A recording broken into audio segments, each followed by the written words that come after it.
González Montaño, compañero de quinto semestre de la Facultad de Ciencia Política. Su ponencia se titula Tolerancia e intolerancia en tiempos contradictorios.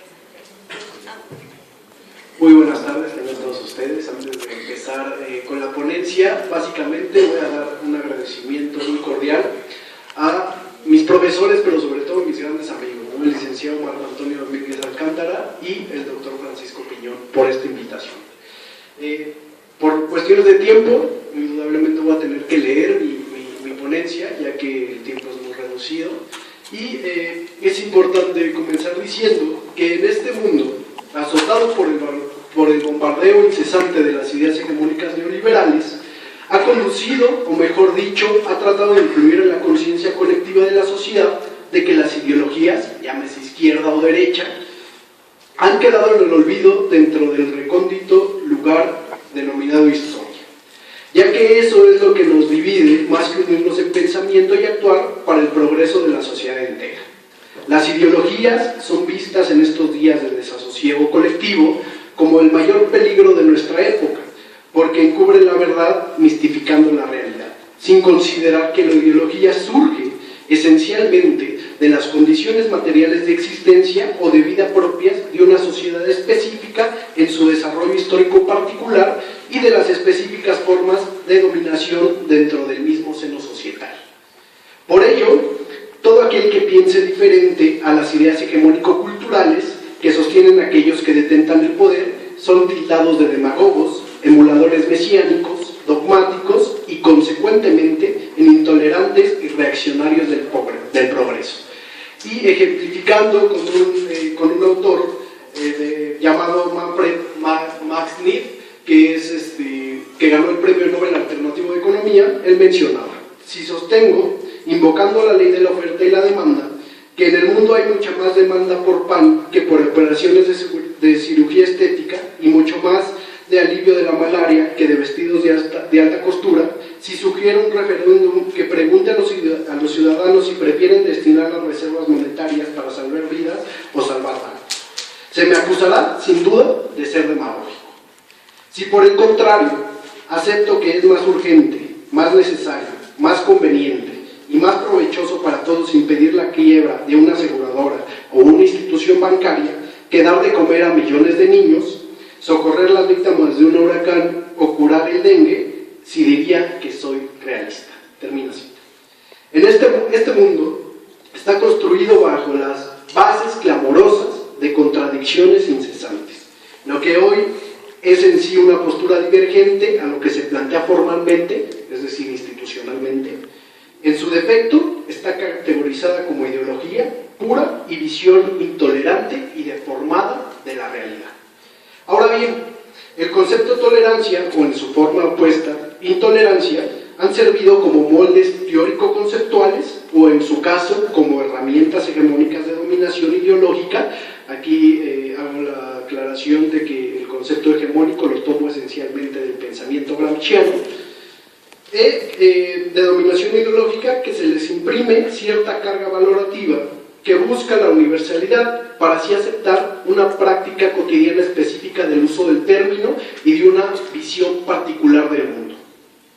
En el caso de la visión hegemónica de nuestro tiempo, que es en sí la neoliberal, tiene como objetivo político particular la búsqueda insaciable por cancelar la diversidad de pensamiento y la confrontación exhaustiva de visiones teórico-analíticas para así lograr una unidimensionalidad de pensamiento, llegando a la aceptación no solo de una visión, sino también de una ruta específica de actuación dentro de las relaciones sociales.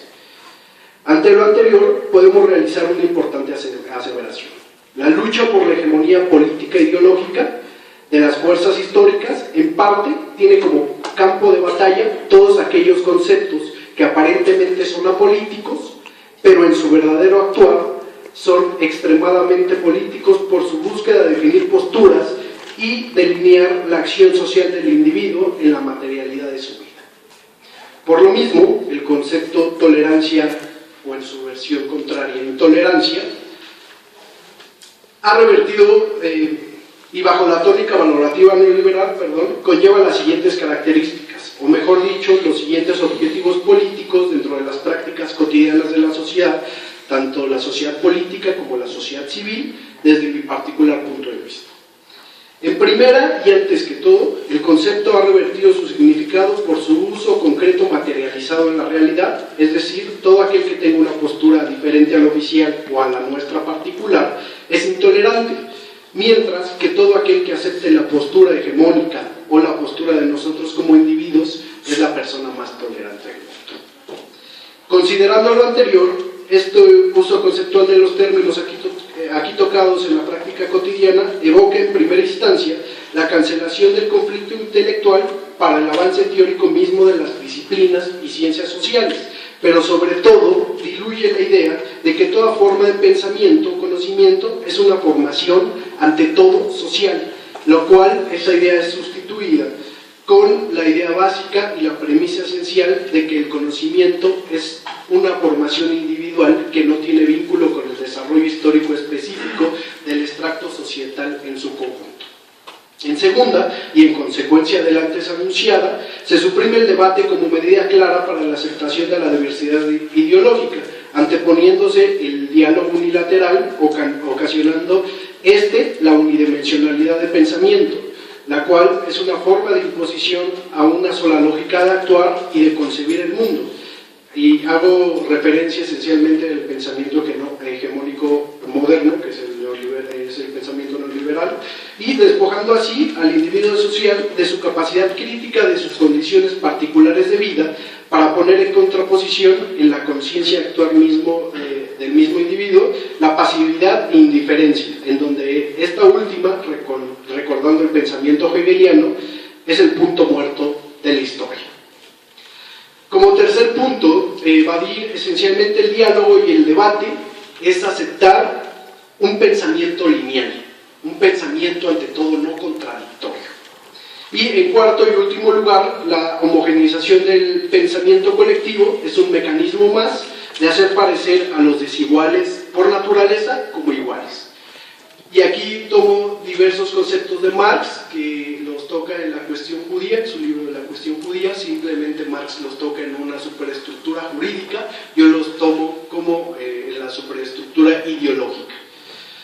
Claro ejemplo de lo anterior mencionado se expresa en la realidad particular concreta de nuestra universidad, en donde mucho se debate, pero eso sí, mucho se desprestigia, o en nuestras instituciones políticas, en donde se habla mucho de tolerancia, pero en la práctica se le traiciona cancelando posturas que se presentan opuestas al oficial, o en nuestra facultad, en donde se fomentan supuestos debates, supuestos porque imponen una postura a defender, pero de lo que se trata es de implantar, pero sobre todo fomentar una cultura en donde el pragmatismo, pero sobre todo el cinismo, se convierte en una práctica aceptada, fomentada y sobre todo defendida dentro de la política y el desarrollo intelectual particular del estudiante, el cual no defenderá lo que piense, sino defenderá lo que le convenga.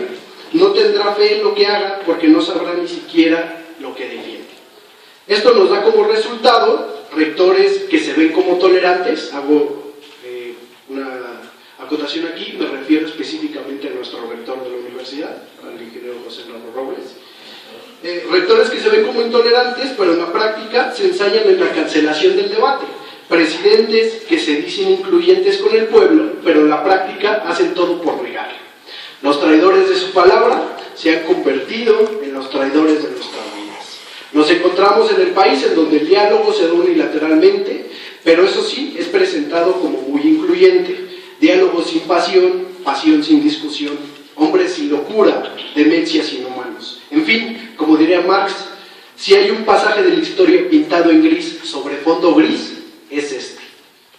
Por otro lado, lo anterior expuesto, simple y sencillamente, es una condición histórica heredada, en la cual nosotros, y respetando la premisa humana del cambio, podemos transformar mediante la formación y plena construcción de una fuerza histórico-política que mediante la lucha ideológica pueda revertir el uso de dicho término en la práctica y el uso cotidiano del término. Dicho replanteamiento, desde mi perspectiva, debe tener dentro de su mismo seno, tanto en el uso teórico-conceptual como en el uso práctico concreto del mismo término, lo siguiente.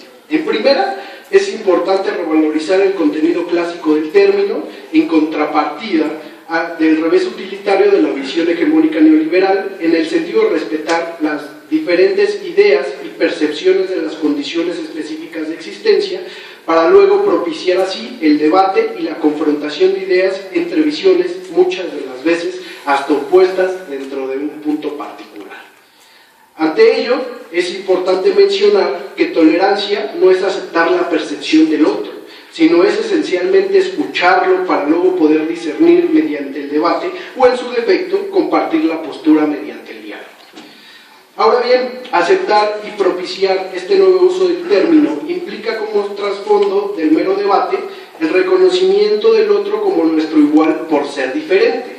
En contrapartida, la ausencia de debate en su interior es la ausencia de amor y, consecuentemente, respeto, en el sentido de que no podemos llegar a ese reconocimiento del otro como un igual, aunque por apariencia sea diferente, por el simple hecho de que ni siquiera podemos llegar a escuchar su postura, prefiriendo el desprestigio antes del debate, eligiendo la indiferencia antes que la participación. Tendremos que darnos cuenta también que el reconocimiento del otro no solo se da en el ámbito meramente comunicacional, sino también se da hasta en el ámbito fisiológico, en el sentido de que el simple acto sublime de mirar los ojos infinitos de tu igual puede darse en el preciso momento en que yo miro sus pupilas, y como por acto de magia me veo reflejado en los mismos ojos que miro en una persona adeux a mí, llegando a la conclusión de que yo soy parte del otro y ese otro es parte de mí, en donde uno sin el otro pueda vivir. Por consiguiente, y retomando todo lo anterior inmediato, lo que hoy nos corresponde hacer, desde mi perspectiva, claro, pero sobre todo exigir, es la confrontación, que es confrontación, divergencia y convergencia de ideas en un verdadero debate que sirva para construir conocimiento y no generar simulaciones de los mismos que sirvan únicamente para enseñar a mentir, para aprender a defender lo que no crece. Diálogos sin pasión y debates un tanto sin reconocimiento del otro o del igual.